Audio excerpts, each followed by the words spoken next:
Most of you know that Sheila and I were missionaries in Brazil for about 30 years and part of the time in Western Europe.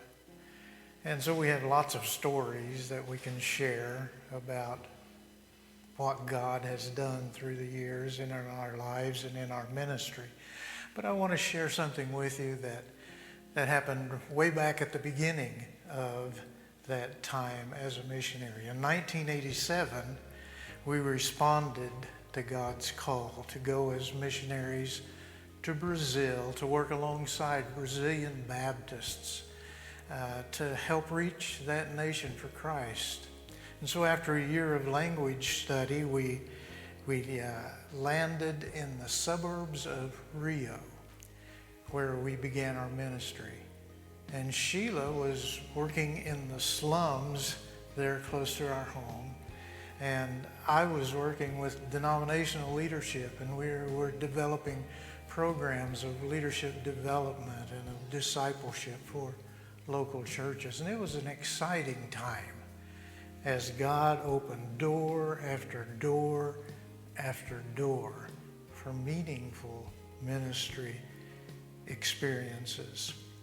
But it wasn't long after we arrived there that we realized that we were in a spiritual battle. I can remember many times going out the front gate of our house and seeing spiritist and satanic sacrifices that had been placed there as opposition to our presence and to the message of Jesus Christ. It was a reminder of the fact that we weren't just encountering a different culture, we were encountering the enemy. At the end of that first 4 years, we were headed back home for a furlough.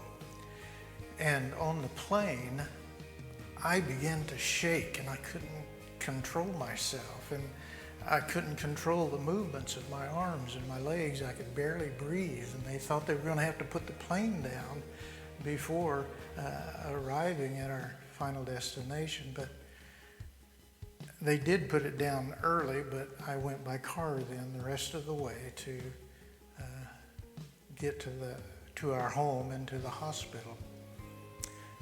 But the doctors couldn't identify what was going on. There was no diagnosis. And I was in and out of the hospital for 4 months. I lost down to 110 pounds. And despite numerous scans and biopsies and even cutting me open in my abdomen and opening me up to see if they could find anything, they had no answers. Human answers ran out. But God's presence never did. We felt His presence in the midst of all of those things. God was faithful, and through the prayers of Southern Baptists and our local churches and friends and family and cohorts in Brazil, I slowly began to get better, and we were able to return to Brazil.